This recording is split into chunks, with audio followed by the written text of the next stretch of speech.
And what's the motherfucking deal? YouTube, this your boy Coach Dante in the building with you guys, man. Please comment, like, and subscribe, man.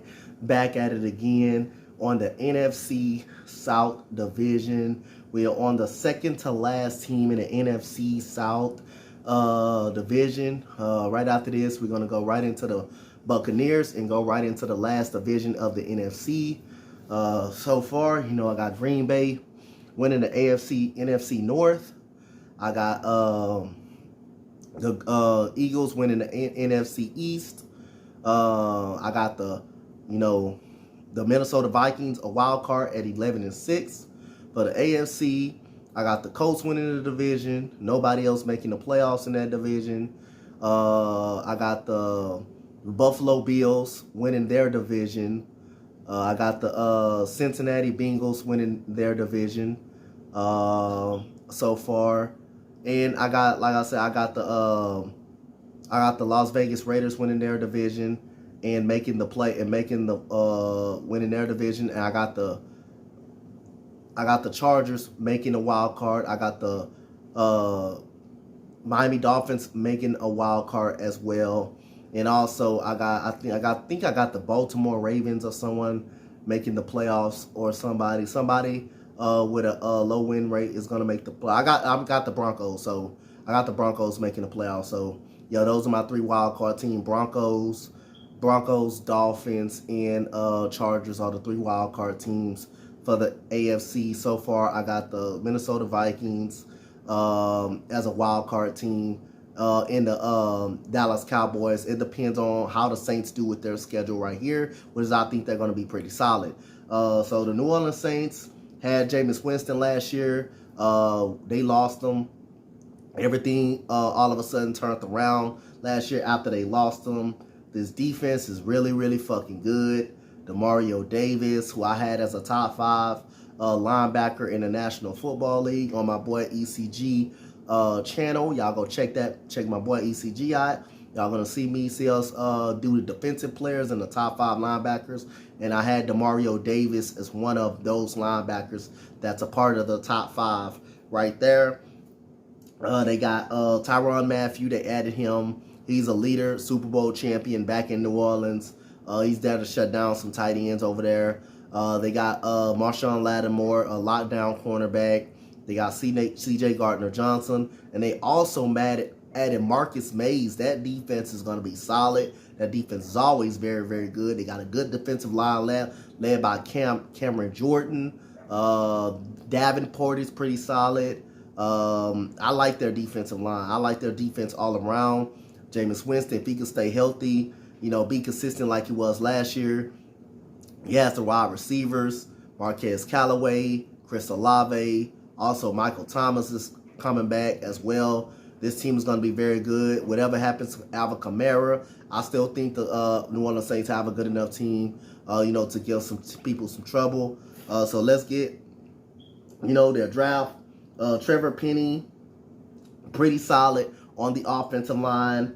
Amonte Taylor, I really like him out of Tennessee, cornerback from Tennessee, and DeMarco Jackson, man. I love this guy from Appalachian State. I really love this guy, man. DeMarco Jackson from Appalachian State. I have high hopes for this guy. And plus Chris Olave, who they got. Let's get right into the individual stats, and we're going to get right into the team stats right here. Individual stats, yeah, Jameis Winston over 1,000 yards, but he only played 7 games because he went out against the Buccaneers game with that ACL tear. 7 games, he had 14 touchdowns, 3 interceptions, was sacked 11 times, quarterback rating 102. Pretty solid for him if he can repeat that and be better than that this year. The Saints can give a lot of people some trouble with the defense they got. Alvin Kamara did not get over 1,000 yards. He had 898 yards. Marquez Callaway almost had 700 yards with 698. Demario Davis with 105 tackles, and PJ Williams with 3 interceptions. And also, Trevor Siemian didn't do that bad either last year. Played in 6 games.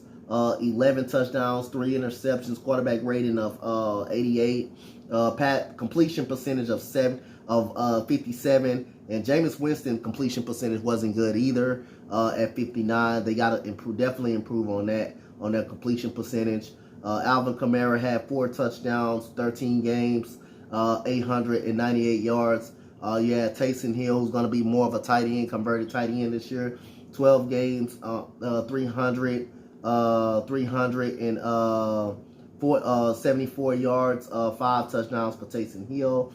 And Alvin Kamara had 240 carries, along with Taysom Hill had 70 carries as well. Mark Ingram had 68 carries. He had 1 touchdown. We got Marquez Callaway, 17 games, 689 yards, 6 touchdowns, 98 yards, 6 touchdowns. Deontay Harris, 13 games. He had only 36 catches, 570 yards, 3 touchdowns, 5 touchdowns for Alvin Kamara in the pass game, 47 catches, 13 games, 439 yards, and 5 touchdowns. And you also had tight end Adam Tatum, Traquan Smith as well, 11 games, 32 catches, 377 yards and 3 touchdowns as well. Let's get right into the team stats. They were 32nd in passing the football, dead last. That is god awful. They wasn't very good in throwing the football. They wasn't very good in throwing the football at all. They couldn't throw it up and down the field. But let's hope that can improve this year. At 187.4, that's dead last in the NFL. Just not good. You gotta be able to. You can't always run the football with Alvin Kamara. You gotta be able to throw the ball down the field. But with Michael Thomas and Chris Olave, and with those weapons right there, they're gonna be able to probably use it a little more. They're gonna probably be able to be better at throwing the football. 117.1 yards. That is top 15 in rushing. They were okay in rushing. Wasn't great, but they was okay. They were top 15. They were all right in rushing the football.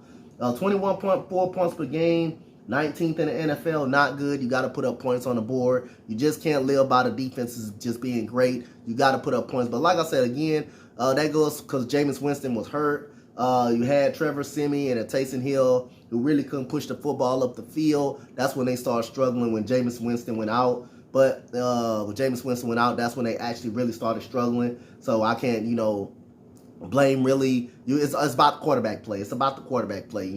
They wasn't really scoring like that. So defense, elite defense, elite. That what kept them in a lot of games last year. They had a shutout against Tampa Bay. That was pretty solid. They beat the Atlanta Falcons on week 17, but San Francisco came back and beat the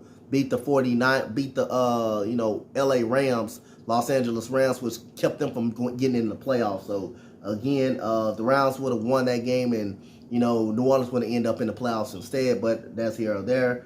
19.7 points per game. That is 4th in the league. Their defense is elite.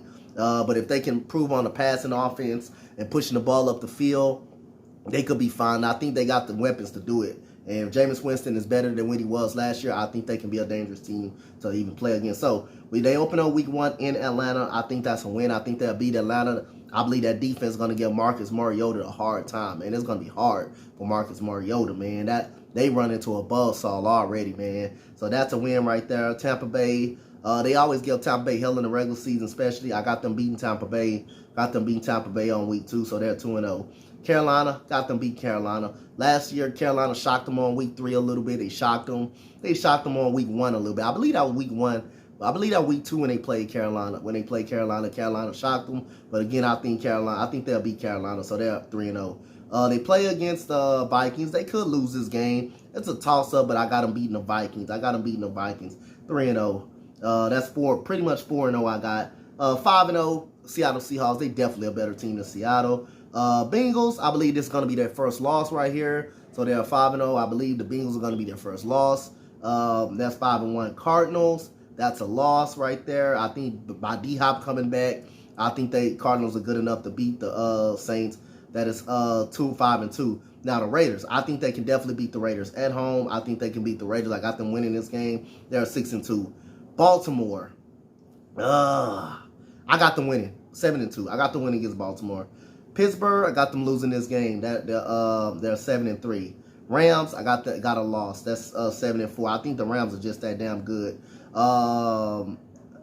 49ers, I think they'll lose. I think they'll lose this game with a top-notch defense like the 49ers, just as good as they are. I think they lose this game, so they're 7-5 at this point. 7-6 at this point right here with Tampa Bay. I think Tampa Bay split right there, so they're on a losing streak. Atlanta, that's a win. Browns, that's a win. That's 9. Eagles, that's a win. That's 10. Panthers, that's a win. 11-6 for the New Orleans Saints right there. I think they can beat the Eagles. I think they really could beat the Eagles, even though if it's at Philadelphia. It depends on where they're at in the standings, and pretty much with those defensive weapons that they got right there with Tyrann Mathieu can guard tight ends, can take out Dallas Goedert pretty much. You got a lockdown cornerback in Marshawn Lattimore who can take away anybody out of Devontae Smith, or he can take away A.J. Brown. You got some guys on that defense side that can take away some guys that are very, very good. So I think 11-6 is a legit thing for the New Orleans Saints. I think they will make the wild card spot. So far, I got Minnesota and New Orleans in the wild card spot, in Dallas right now. It just depends on who will come out the AFC, NFC West right now. So again, comment, like, and subscribe. And shout out to my notable New Orleans fans as well. Swavey, one of my best friends that I play the game with. Shout out to you. Shout out to Steve. I believe he's a New Orleans Saints fan as well. My boy Lou, I believe he's a New Orleans Saints fan. Phil, my boy Philip, he's a New Orleans Saints fan. Shout out to all the Saints fans who are out there, man. I got the Saints going 11-6. I think they're a legit team in the NFC. I think they can, like I say again, if they can score on offense, find a way to push the ball up the field a little bit. I think when they lost Jameis Winston, I think they kind of apprehended them a little bit and apprehended their offense a little bit, and kind of hurt them a little bit. But again, if Jameis Winston is better than he was last year, which he was very good last year, Michael Thomas, Chris Olave, those weapons right there, I think they'll be better on the offensive side of the football. They're damn sure going to be elite on the defensive side of the football. They can stop the run. They can stop the pass. Last year, it was mostly their offense. They were mostly their offense. So 11-6 for the New Orleans Saints. Comment, like, and subscribe, guys. What do you guys think about this prediction? 11-6 for the New Orleans Saints. I think they're going to be in a wild card spot. They definitely will make the playoffs. But comment, like, and subscribe on the video. Thank you, guys. We on to the next video. That is the last team and division winners of the NFC South. Comment, Tampa Bay Buccaneers. We will be back after this video. Thank you, guys. Much love. Thank you, guys.